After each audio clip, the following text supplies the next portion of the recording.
আজকের এই নতুন বিশ্লেষণে স্বাগত। এখানে এমন কিছু বেসিক কিন্তু অত্যন্ত জরুরি বিষয় নিয়ে আলোচনা করা হবে যা যে কোনো নতুন রিটেল বিনিয়োগকারীর জন্য একটি রোডম্যাপ বা গাইড হিসেবে কাজ করবে। দীর্ঘমেয়াদী আর্থিক স্বাধীনতা অর্জন করা আসলে কোনো ম্যাজিক নয়, এটি সঠিক জ্ঞান আর কাঠামোগত পরিকল্পনার ফসল। দীর্ঘমেয়াদী আত্মবিশ্বাস তৈরি করতে এবং ফিন্যান্সের এই বিশাল জগৎটাকে নিরাপদে ন্যাভিগেট করতে এই বিষয়গুলো বোঝা একেবারে অপরিহার্য। কি থাকছে আজকের এই যাত্রায়? আমরা শুরু করব সম্পদের নীরব চোরকে চেনার মাধ্যমে। এরপর সঞ্চয় ও বিনিয়োগের মধ্যে আসল পার্থক্য, কম্পাউন্ডিংয়ের জাদু, সঠিকভাবে আর্থিক লক্ষ্য নির্ধারণের উপায় এবং সবশেষে বিনিয়োগের ঝুঁকি বোঝা ও তার ব্যবস্থাপনা নিয়ে খুব সহজভাবে আলোচনা করব। চলুন শুরু করা যাক প্রথম বিষয়টি দিয়ে, সম্পদের নীরব চোর। নামটা শুনেই নিশ্চয়ই কৌতূহল হচ্ছে, তাই না? ভেবে দেখেছেন কি, সির্ফ ক্যাশ টাকা জমিয়ে রাখলে সময়ের সাথে সাথে তার দাম কেন কমে যায়? এটি এমন একটি অদৃশ্য শক্তি যা একদম চুপচাপ আমাদের জমানো টাকার মূল্য কমিয়ে দিচ্ছে। ফিন্যান্সের দুনিয়ায় একে বলা হয় টাইম ভ্যালু অফ মানি বা অর্থের সময় মূল্য। ভাবুন তো, আজ থেকে 10 বছর আগে 500 টাকায় বাজারের ব্যাগে যা আসত, আজ কি তা আসে? একদমই না। মুদ্রাস্ফীতি বা ইনফ্লেশনের কারণে নোটের গায়ে 500 লেখা থাকলেও বাস্তবে তার আসল ক্ষমতা বা পারচেজিং পাওয়ার কিন্তু অনেকটাই কমে গেছে। বাস্তব একটা উদাহরণ দেওয়া যাক। পাড়ার দোকানে সেই পরিচিত আলুর চপের কথাই ধরুন। 5 বছর আগে যে চপের দাম ছিল মাত্র 2 টাকা, সেটা এখন বেড়ে 7 টাকা হয়েছে। চপের সাইজ কিন্তু বাড়েনি বা স্বাদও আহামরি বদলায়নি। আসলে চপ তৈরির উপকরণের দাম বেড়ে গেছে। আর ঠিক এই কারণে বালিশের নিচে বা শুধু ক্যাশ বাক্সে টাকা জমিয়ে রাখাটা মোটেও বুদ্ধিমানের কাজ নয়। এবার আসা যাক দ্বিতীয় টপিকে, সঞ্চয় বনাম বাজারে বিনিয়োগ। দুটো কিন্তু মোটেও এক জিনিস নয়। ব্যাংকে সেভিংস অ্যাকাউন্ট দারুণ একটা জিনিস, খুব নিরাপদ আর ইমার্জেন্সির সময়ে যখন খুশি টাকা তোলা যায়। শর্ট টার্মের জন্য এটা পারফেক্ট, কিন্তু দীর্ঘমেয়াদে সম্পদ তৈরি করতে হলে বা ওই যে ইনফ্লেশনের কথা বললাম তাকে হারাতে হলে শুধু সেভিংস অ্যাকাউন্টে পড়ে থাকলে চলবে না। শেয়ার বা মিউচুয়াল ফান্ডের মতো বাজারে বিনিয়োগ করতে হবে। হ্যাঁ, সেখানে সাময়িক ওঠানামা আছে ঠিকই, কিন্তু ভবিষ্যতের বড় বড় আর্থিক লক্ষ্য পূরণে এর কোনো বিকল্প নেই। বিনিয়োগের দুনিয়ায় পা রাখার আগে একটা বেসিক মন্ত্র মাথায় গেঁথে নেওয়া খুব জরুরি। অ্যাসেট বা সম্পদ কি? যা সময়ের সাথে সাথে আমাদের পকেটে টাকা এনে দেয়। যেমন ধরুন একটা ফিক্সড ডিপোজিট। আর লায়াবিলিটি বা দায় কি? যা আমাদের পকেট থেকে টাকা বের করে নেয়। যেমন ধরুন ব্যাংকের বকেয়া ঋণ। আর্থিক স্বাধীনতার আসল ফর্মুলাটাই হল দায় কমান আর সম্পদ বাড়ান। আর সম্পদ বাড়ানোর সবচেয়ে বড় জাদুর নাম কি জানেন? আমাদের 3 নম্বর পয়েন্ট, কম্পাউন্ডিংয়ের জাদু। অঙ্কটা শুনলে চমকে যেতে হয়। ধরুন মাত্র 1000 টাকা 9% সুদের হারে বিনিয়োগ করা হলো। 40 বছর পর সেটা কত হবে জানেন? প্রায় 31,400 টাকা। ম্যাজিকটা হলো কম্পাউন্ডিং।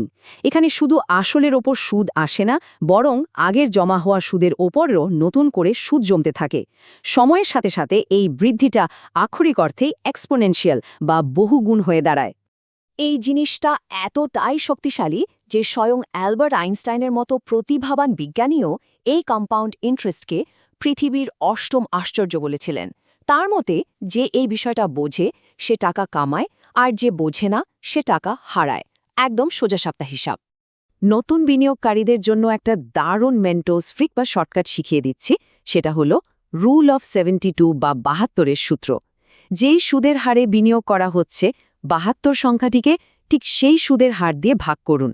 ব্যাস, যে উত্তরটা আসবে ঠিক তত বছর লাগবে জমানো টাকা দ্বিগুণ হতে। খুব দ্রুত আর কার্যকরী একটা হিসাব, তাই না? অঙ্ক তো অনেক হলো, এবার প্র্যাকটিক্যাল পরিকল্পনায় ফেরা যাক। 4 নম্বর পয়েন্ট, স্মার্ট আর্থিক লক্ষ্য নির্ধারণ। নতুন অবস্থায় অনেকেই কিছু সাধারণ ভুল করেন। যেমন বলা হলো আমি টাকা জমাবো। এটা খুব অস্পষ্ট একটা লক্ষ্য। এর বদলে লক্ষ্যটাকে হতে হবে স্পেসিফিক, মেজারেবল, অ্যাচিভেবল, রিয়েলিস্টিক এবং টাইম বাউন্ড, সংক্ষেপে স্মার্ট। মানে আমি টাকা জমাবোর বদলে বলতে হবে আমি আগামী ১ বছরে ৪৮,০০০ টাকা জমানোর জন্য প্রতি মাসে ৪,০০০ টাকা করে আলাদা করব, কিংবা আগামী ১০ বছর মেয়ের বিয়ের জন্য বছরে ৫০,০০০ টাকা করে জমাবো। লক্ষ্যটা একদম ছকের মতো পরিষ্কার হওয়া চাই।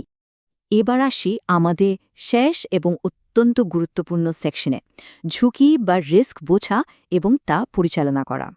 রিস্ক শব্দটা শুনলেই অনেকে ভয় পেয়ে যান, কিন্তু ঝুঁকি আসলে শুধু একটা ভয়ের শব্দ নয়, একে বিভিন্ন ভাগে ভাগ করে বিশ্লেষণ করা যায়। যেমন পুরো বাজারে পারফরম্যান্স কমার ঝুঁকি, ইনফ্লেশনের কারণে টাকার দাম কমার ঝুঁকি, বা নির্দিষ্ট কোনো কোম্পানির ব্যবসায়িক ঝুঁকি। এই ঝুঁকিগুলোকে চিনে রাখা আর মেনে নেওয়াই হলো এগুলোকে মোকাবেলা করার প্রথম ধাপ। মার্কেটের একটা খুব বেসিক সত্যি হল রিস্ক এবং রিটার্ন হাত ধরাধরি করে চলে। বেশি রিটার্ন বা লাভের আশা করলে স্বাভাবিকভাবেই একটু বেশি ঝুঁকি নেওয়ার মানসিকতা রাখতে হবে। আবার একদম ঝুঁকিমুক্ত জায়গায় টাকা রাখলে সেখানে রিটার্নটাও কিন্তু বেশ কমে আসবে। এটাই ব্যালেন্স। একজন বুদ্ধিমান বিনিয়োগকারী কখনোই সব ডিম এক ঝুড়িতে রাখেন না। এই কনসেপ্টটাকেই বলে ডাইভার্সিফিকেশন, অর্থাৎ পুরো টাকাটা একটা জায়গায় না ঢেলে ইকুইটি, ডেট, সোনা বা রিয়েল এস্টেটের মতো বিভিন্ন খাতে ভাগ করে বিনিয়োগ করা।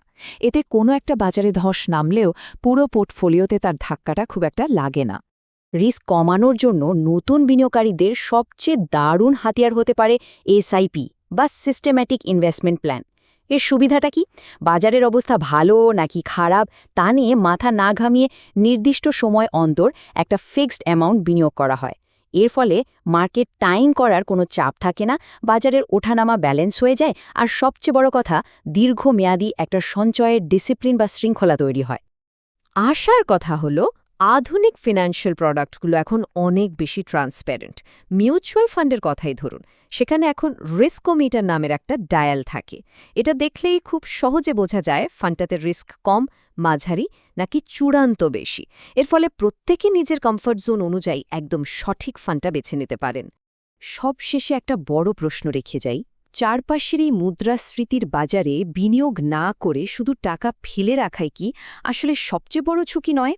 মার্কেটে অংশগ্রহণ করা কোনো জুয়া খেলার নয়, বরং এটা ভবিষ্যৎকে সুরক্ষিত করার আর সম্পদ বানানোর একটা অত্যন্ত প্রয়োজনীয় আর সুশৃঙ্খল যাত্রা।